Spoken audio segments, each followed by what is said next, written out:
Bienvenidos a la cuarta clase de nuestro curso gratuito sobre negociación. En la clase anterior, nos enfocamos en desarrollar las técnicas de la teoría prospectiva con la finalidad de moldear la realidad de la otra parte.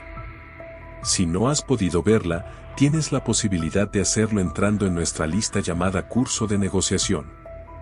En esta cuarta clase, aprenderás a crear una ilusión de control en la persona con la que estés negociando, a través de las preguntas abiertas o calibradas. Recuerda que publicaremos una clase por semana hasta completar el curso. ¿Estás listo para aprender a negociar de manera efectiva? Suscríbete a nuestro canal y descubre cómo potenciar estas habilidades.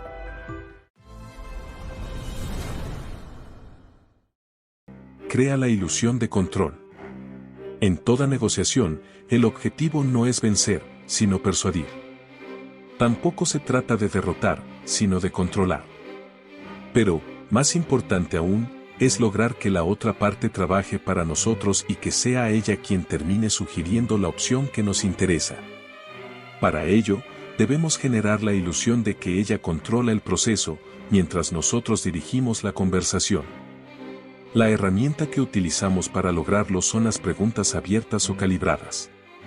Estas preguntas neutralizan la agresividad en las conversaciones, ya que dan cuenta abiertamente de la situación de la otra parte, sin oponer resistencia. Esto permite introducir ideas y peticiones sin sonar amenazantes y dar pequeños empujones para que la otra parte vaya en la dirección que queremos. A continuación, desarrollaremos el método que deberás seguir para conseguir esto. Las preguntas calibradas.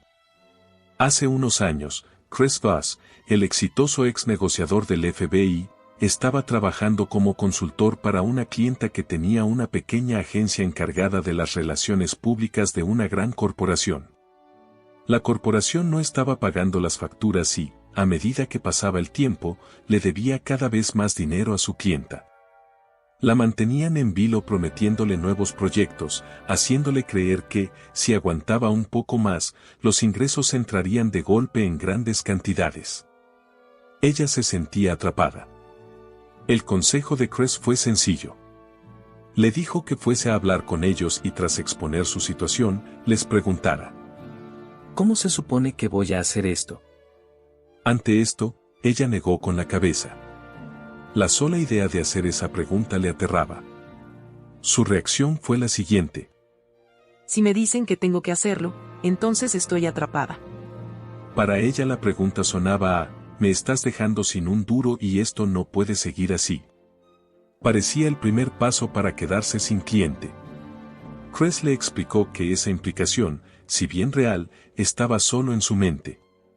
Su cliente, sin embargo, oiría las palabras, y no las implicaciones, siempre que las profiriera con calma y el tono no diera a entender que se trataba de una acusación o de una amenaza. En la medida en que permaneciese tranquila, lo interpretarían como el planteamiento de un problema que requería solución. Repasaron juntos el guión de la conversación varias veces, pero ella seguía atemorizada. Unos días después, sin embargo, lo llamó completamente feliz. Su cliente la había llamado con un nuevo encargo y ella había reunido el suficiente coraje para exponerles la situación y preguntar: ¿cómo voy a hacerlo? A lo que la respuesta fue: llevas razón, no puedes hacerlo y te pido disculpas. Luego, el cliente le explicó que estaban atravesando una serie de problemas internos, pero le dio un nuevo contacto en el departamento de contabilidad y le dijo que se le pagaría en 48 horas. Y así fue. Pensemos ahora por qué funcionó la pregunta de su clienta, que, sin acusar a la otra parte de nada, obligó a la gran empresa a entender su problema y a ofrecerle la solución que ella quería. La situación resume a la perfección lo que pueden lograr las preguntas abiertas cuando están bien calibradas para conseguir un efecto específico. Al igual que palabras y expresiones como quizá, tal vez, creo que, o parece que, las preguntas calibradas de final abierto, suavizan la agresividad de las afirmaciones confrontacionales y de las exigencias cerradas, neutralizando así la posibilidad de irritar a la otra parte. Lo que hace que funcionen es que están supeditadas a cómo las interprete el interlocutor, en lugar de estar rígidamente definidas. Te permiten introducir ideas y peticiones sin sonar autoritario o agresivo. La verdadera belleza de las preguntas calibradas es que no incluyen un objetivo susceptible de ser atacado, como si lo hacen las afirmaciones. Las preguntas calibradas tienen el poder de mostrar a la otra parte la naturaleza del problema, en lugar de generar un conflicto diciéndole cuál es el problema. Con todo, no se trata de peticiones al azar para mantener viva la conversación, van dirigidas a un objetivo. Una vez que decidas qué rumbo te conviene que tome una negociación, tienes que diseñar las preguntas que la orientarán en ese sentido mientras dejas que la otra parte piense que estás siendo quien controla la situación. La buena noticia es que existen reglas para lograr esto. En primer lugar, las preguntas calibradas deben evitar las construcciones sintácticas que originen preguntas cerradas, a las que se pueda responder con un simple sí o no. En lugar de eso, conviene utilizar las siguientes palabras para abrir o mantener la negociación: qué, cómo y por qué. Sin embargo, el por qué puede ser contraproducente. Sin importar en qué idioma se exprese, implica una acusación en potencia, y eso rara vez jugará a tu favor. El único caso en el que se puede emplear con éxito es aquel en el que la actitud defensiva que suscita refuerce el cambio que estés intentando que la otra parte vea. Por ejemplo, ¿por qué cambiarías la manera en la que siempre has hecho las cosas para probar la mía? Como siempre, emplear un tono de voz que muestre respeto y deferencia es fundamental. Si no es para casos similares, conviene evitar el por qué como si fuera un hierro candente. Contar con tan solo un par de palabras para abrir la conversación no parece un gran arsenal, pero créeme, el qué y el cómo pueden usarse para calibrar prácticamente cualquier pregunta. ¿Crees que esto te gustaría? Se puede transformar en: ¿qué opinión te merece esto? Incluso una pregunta tan agresiva como: ¿por qué has hecho eso? Puede calibrarse y convertirse en lo siguiente: ¿qué te impulsó a hacerlo? Restando emotividad y rebajando el nivel acusatorio de la pregunta. Conviene hacer preguntas calibradas desde el principio de la negociación y hacerlo a menudo. Algunas de ellas pueden emplearse en el arranque de casi cualquier tipo de negociación. Una de ellas es: ¿cuál es el mayor obstáculo al que nos enfrentamos? Esto hace que la otra parte te muestre algo sobre ella, algo crítico para toda negociación. He aquí algunas preguntas calibradas que yo empleo en prácticamente cualquier negociación, dependiendo de la situación. ¿En qué sentido esto es importante para ti? ¿Cómo puedo contribuir a hacer que esto sea mejor para ambos? ¿Cómo te gustaría que procediera? ¿Qué es lo que nos ha conducido hasta esta situación? ¿Cuál es el objetivo? ¿Cómo se supone que voy a hacer eso? Lo que debe estar implícito en cualquier pregunta calibrada bien diseñada, es que tú quieres lo mismo que tu interlocutor, pero necesitas de su inteligencia para resolver el problema. Esto funciona especialmente bien con interlocutores muy agresivos o egocéntricos. No solo estás pidiendo ayuda implícitamente, apelando a la buena voluntad de la otra parte para que baje las defensas, sino también construyendo una situación en la que un interlocutor, que era previamente obstinado, empieza a emplear sus recursos emocionales y mentales para resolver tus dificultades. Ese es el primer paso para que interiorice tus prioridades y los obstáculos que conllevan, como si fueran las suyas. Y eso lo orienta hacia el diseño de la solución que tú estabas buscando. Como ya he dicho, el secreto para salirte con la tuya en una negociación es hacer creer a la otra parte que controla la situación. Por eso las preguntas calibradas suenan ingenuas.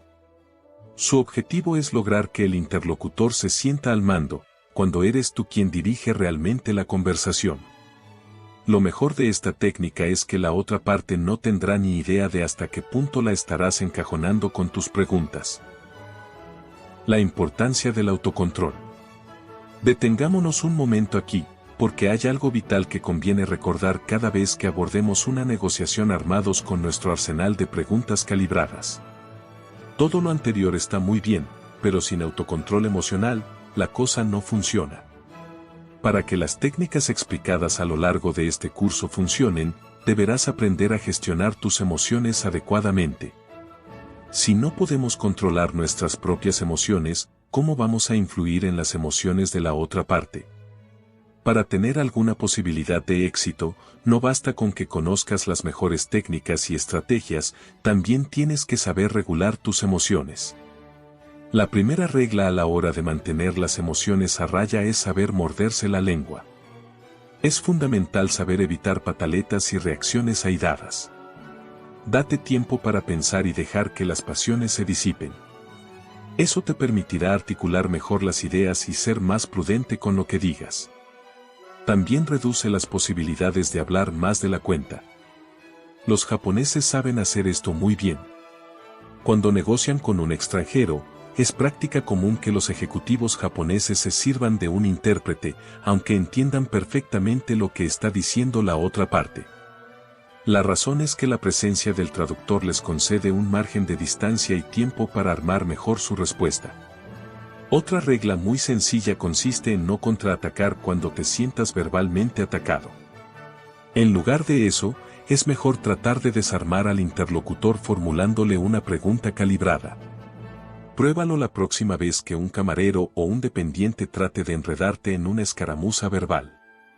Prometo que cambiará completamente el tenor de la conversación. El asunto básico aquí es que cuando las personas sienten que no controlan una situación adoptan lo que los psicólogos llaman mentalidad de rehén. Es decir, en momentos de conflicto, reaccionan a su falta de control adoptando una actitud extremadamente defensiva o atacando.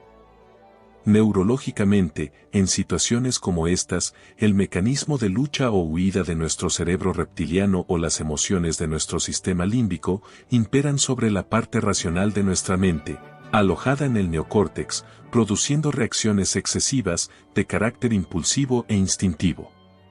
Así que tienes que entrenar a las neuronas del neocórtex para que se impongan a esas reacciones impulsivas. Eso implica saber morderse la lengua y aprender a modificar el propio estado mental, de manera voluntaria, a otro más positivo. Y eso implica también neutralizar la mentalidad de rehén de la otra parte, formulando una pregunta o incluso disculpándose de la siguiente manera. Tienes razón. Ahí me he pasado. Si pudiéramos aplicar un monitor cardíaco a un secuestrador armado rodeado por la policía, descubriríamos que, con cada pregunta calibrada y con cada disculpa, su ritmo cardíaco desciende ligeramente. Y así es como se genera una dinámica en la que se pueden hallar soluciones. Ejemplo de aplicación práctica. Hace no mucho, leí un artículo magnífico en el New York Times de un estudiante de medicina que había tenido que vérselas con un paciente que se había arrancado el gotero. Había cogido sus cosas y se estaba yendo del hospital porque los resultados de su biopsia llevaban días de retraso y estaba cansado de esperar. Justo entonces apareció un médico veterano que, tras ofrecer con tono tranquilo un vaso de agua al paciente en fuga, le preguntó si podían hablar un momento. Le dijo al paciente que comprendía su malestar y prometió llamar al laboratorio para averiguar por qué se retrasaban los resultados. Pero lo que realmente suspendió el descreimiento del paciente fue lo que hizo a continuación, formular una pregunta calibrada. ¿Qué debes hacer que es tan importante como para marcharte? El paciente respondió que tenía que hacer varias gestiones y el doctor le ofreció ponerle en contacto con personas que podían ayudarle a solucionarlas. Y de esta manera, se resolvió el conflicto. Lo verdaderamente poderoso en la estrategia del médico veterano es que consiguió transformar un enfrentamiento, mediante preguntas que encaminaron al paciente a resolver su problema, de la forma en la que el médico deseaba que lo hiciera. En el fondo seguía siendo una suerte de conflicto, sin duda, pero el doctor neutralizó la agresividad y la oposición frontal generando en el paciente la sensación ilusoria de control. Esto nos lleva a la siguiente cita famosa de Robert Astabrook, un veterano redactor del Washington Post. Quien aprende a estar en desacuerdo sin ser confrontacional y desagradable, posee el secreto más valioso de la negociación. Esa historia muestra que la mejor manera de lograr que una persona vea las cosas tal como las vemos nosotros no es enfrentarse a ella, sino reconocer abiertamente su postura y después conducirla hacia la solución del problema. Para concluir, responderé por ti la siguiente pregunta.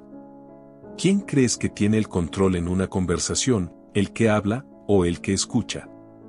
La respuesta es clara, es el que escucha. Eso se debe a que la persona que habla está revelando información, mientras que la que escucha, si está bien entrenada, está dirigiendo la conversación hacia sus propios objetivos. Al aplicar las estrategias aprendidas en esta clase en la vida diaria, conviene recordar que todas ellas son herramientas para el que escucha. No son armas para someter por la fuerza a tu oponente. Al contrario, sirven para poner su energía al servicio de tus propios objetivos. Hemos llegado al final de la cuarta clase de nuestro curso de negociación. Espero que te haya sido útil. En la quinta, aprenderemos a regatear efectivamente. Hasta pronto.